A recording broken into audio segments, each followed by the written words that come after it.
Hola amigos y amigas, bienvenidos a nuestro programa Cayetanamente, un programa donde nosotros podemos conversar sobre diferentes temas de salud mental. Y hoy justamente tenemos un tema de lo más interesante. Vamos a hablar sobre el Alzheimer y para poder conversar sobre ello, conocer un poquito más sobre este tipo de sintomatología, y sobre todo cómo afecta a nuestra salud mental, tenemos como invitada a la doctora Sofía Cubas Fuentes, quien es médico familiar, es investigadora principal de Impact Salud, profesora asociada de nuestra Universidad Peruana Cayetano Heredia, a quien ya le damos la bienvenida. Sofía, mucho gusto de tenerte aquí. Qué bueno poder compartir contigo sobre todo este tema de tanto impacto en la salud mental. Muchas gracias por la invitación, Dani.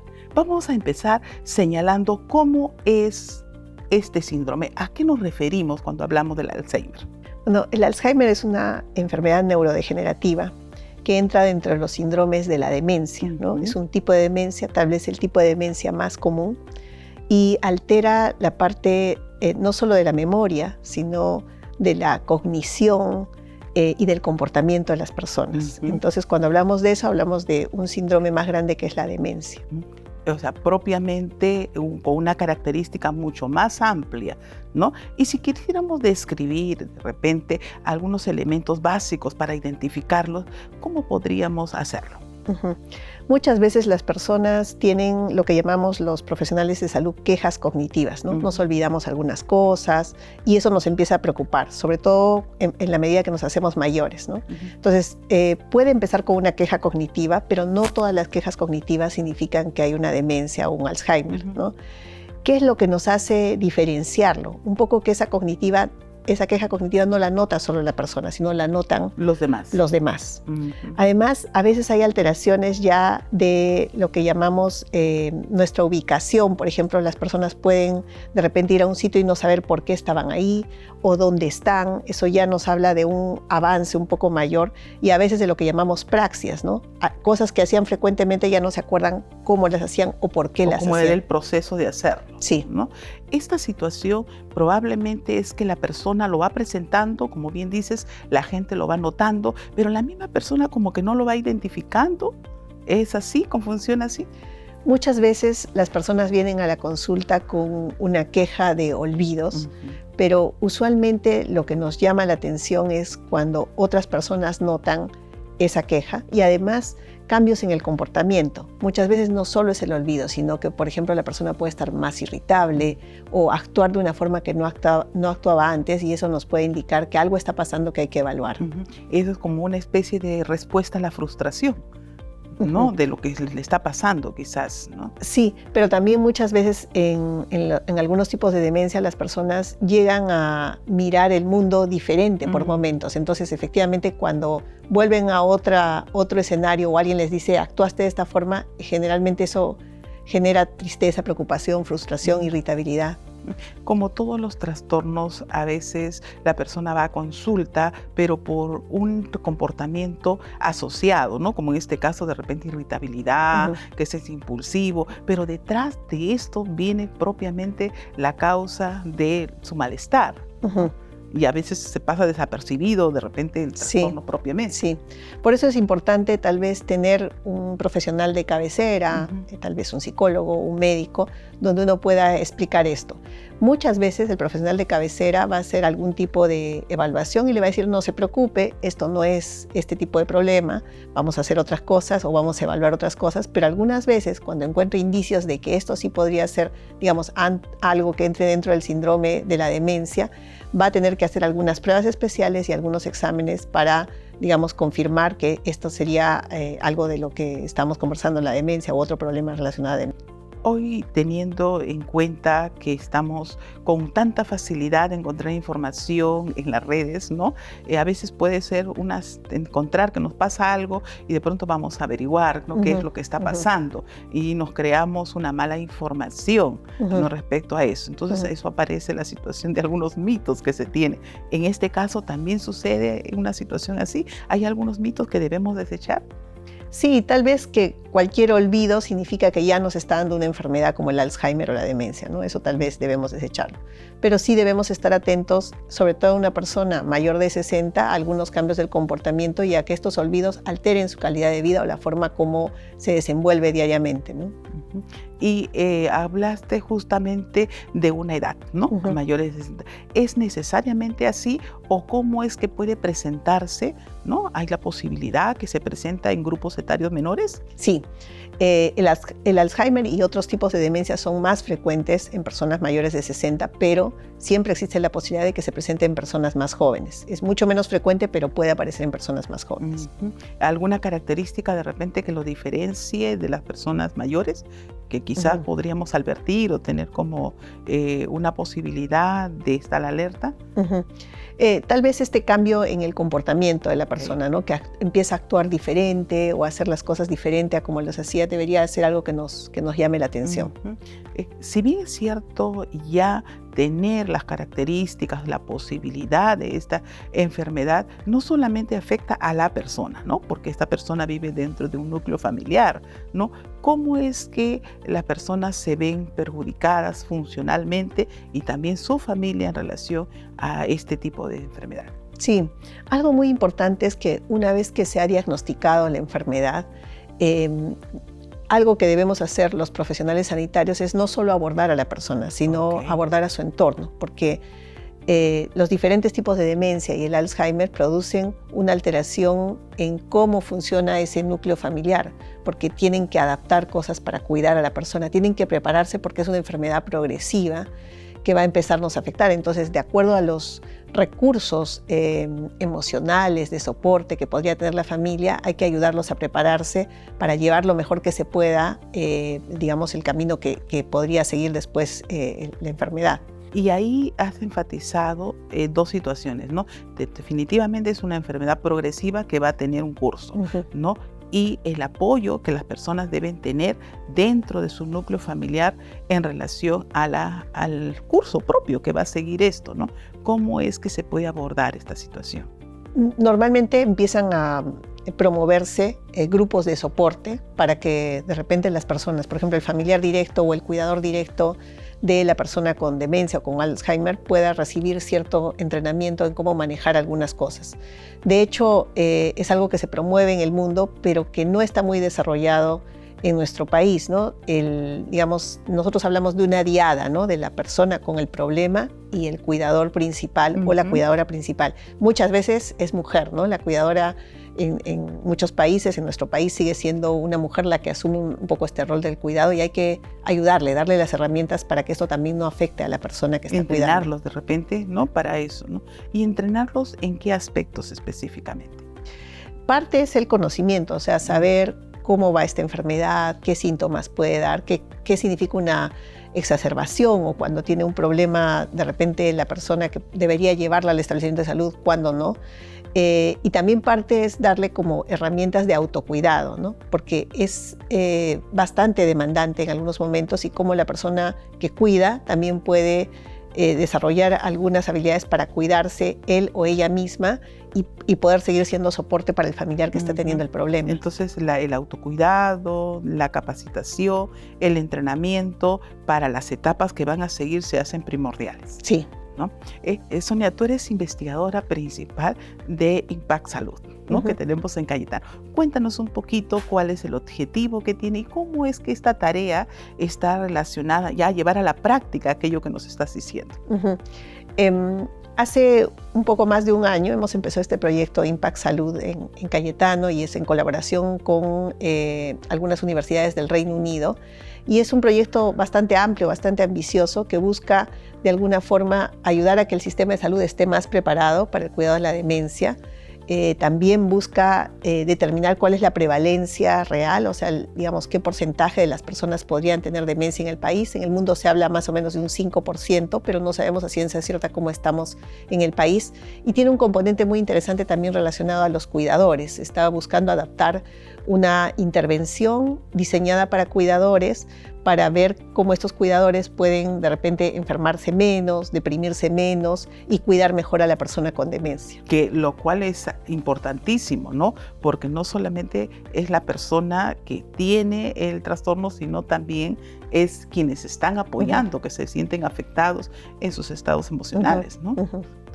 Y entre esas actividades que mencionas, ¿qué recomendarías? O sea, ¿cómo es que se está trabajando IMPACT y esas recomendaciones podríamos llevarlo en general, al público en general? Sí, tal vez algo importante que, como otras enfermedades, hay algunas cosas que podemos hacer para disminuir nuestra posibilidad de desarrollar demencia, ¿no?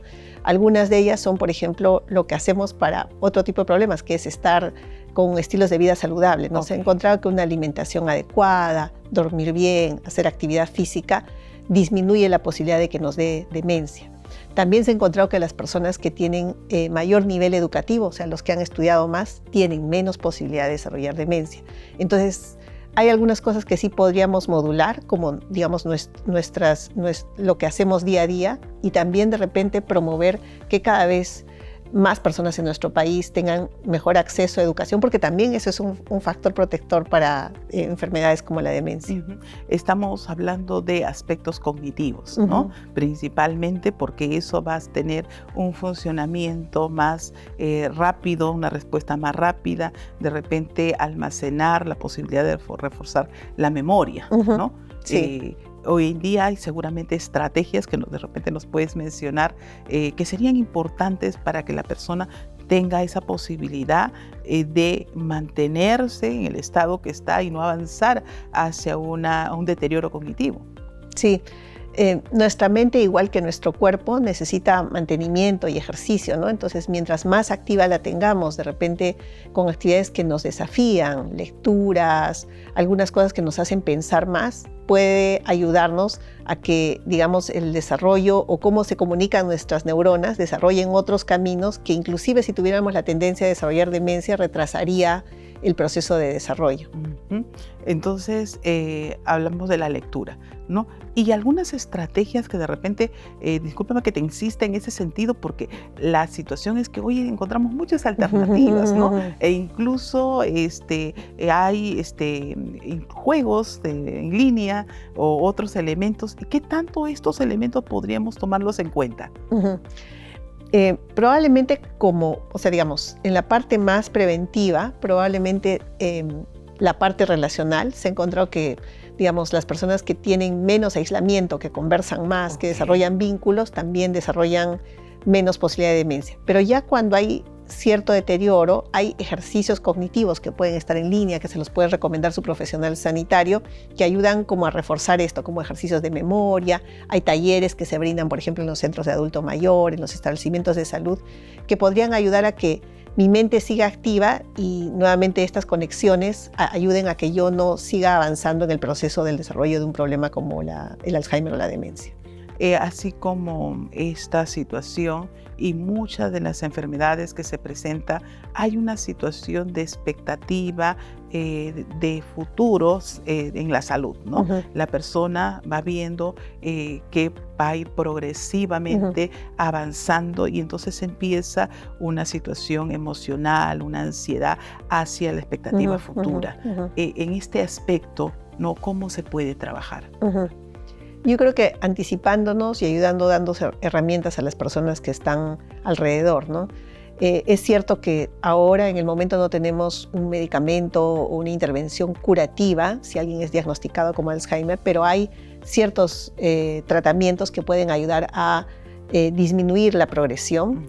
Y por otro lado podemos prepararnos también, ¿no? O sea, podemos, por ejemplo, dividir las tareas del cuidado. A veces es solo una persona la que se encarga de la persona que tiene demencia y de repente son varios hermanos en la casa o tienen recursos para tener algún tipo de cuidador. Siempre ayuda a eso porque ayuda a que todos tengan la suficiente energía y las suficientes ganas para dar soporte. Y algo que, a pesar de que se deteriore mucho el estado cognitivo, la parte afectiva es importante. Las personas siguen sintiendo el cariño de sus familiares, siguen sintiendo que hay soporte detrás. Eso ayuda mucho a que de repente no se desarrollen otro tipo de problemas como depresión o ansiedad por esto que está pasando. Qué importante esto que señalas, ¿no? Tú como médico familiar seguramente no es solamente la persona, tu paciente, sino también el entorno, ¿no? Y el apoyo familiar creo que es el aspecto más relevante, porque de esa manera la persona podría asumir con mayor protección, si la palabra lo permite, su condición, ¿no? Sí, pero también de eso se trata un poco Impact, buscar que desde los recursos que podemos tener en el sistema de salud, o sea, no todo quede en la tarea del familiar, sino que el sistema de salud también pueda dar cierto soporte, ofrecer, por ejemplo, acceso más rápido al diagnóstico, manejo medicamentoso y también, ¿por qué no?, por ejemplo, ser la fuente desde la cual nosotros recibimos, por ejemplo, el entrenamiento como cuidadores o nos ayuda en momentos en que estamos como con más carga emocional para poder ayudar a la persona con demencia. Mira, has hablado de varios servicios, ¿no? Que de pronto no los conocíamos, ¿no? ¿Este acceso es así para todo el público? ¿Cómo es? En nuestro país hace algunos años había una reforma de salud mental, una reforma hacia la salud mental comunitaria. Entonces ahora existen más de 200 centros de salud mental comunitario en el país, ¿no? Entonces una puerta de acceso de repente para el cuidado de varios problemas de salud mental podrían ser los centros de salud mental comunitarios. Y la idea es que haya una conexión con sus centros de primer nivel, ¿no? Que todos tenemos establecimientos de primer nivel muy cercanos a nuestro hogar, entonces que a través de estos, si es que hay un diagnóstico con la merita, puedan pasar a un centro de salud mental comunitario que desde el seguro público están cubiertos, ¿no? Y que pueden ser un espacio para, digamos, soporte, apoyo, manejo. Esta tarea es muy enriquecedora, ¿no? Sobre todo para las personas que están cerca con la familia y que tienen. ¿En qué medida los que cuidan, los psicólogos, los médicos, los que tienen un vínculo con la salud mental de estas personas deberían tener en cuenta o qué aspectos deberían tener en cuenta para mejorar esta funcionabilidad en estas personas? Y yo creo que lo primero es como que estar atento a que este es un problema. Tal vez los profesionales más dedicados a salud mental, como los psicólogos, pueden estar más atentos, pero usualmente los médicos a veces están como muy orientados a veces a otros problemas, ¿no? Entonces, una persona mayor suele tener hipertensión, diabetes, otros problemas y le prestan menos atención al problema de salud mental. Entonces, estar atento a que este es un problema importante y que si no tengo las herramientas en este momento para ayudar a la persona, debería tener el soporte del equipo multidisciplinario para hacerlo o programar espacios especiales para poder dar este soporte. No dejarlo de lado como una cosa secundaria o menos importante que los otros problemas, porque al final esta parte de quiénes somos, de nuestra cognición, es importante para todos los seres humanos. Claro. Y enfatizo, ¿por qué no dejarlo de lado? ¿Qué es lo que hace si nosotros no tomamos una cercanía con la persona que tiene este tipo de enfermedad? Probablemente podríamos hacer un diagnóstico más tardío y el tratamiento podría no funcionar tan bien.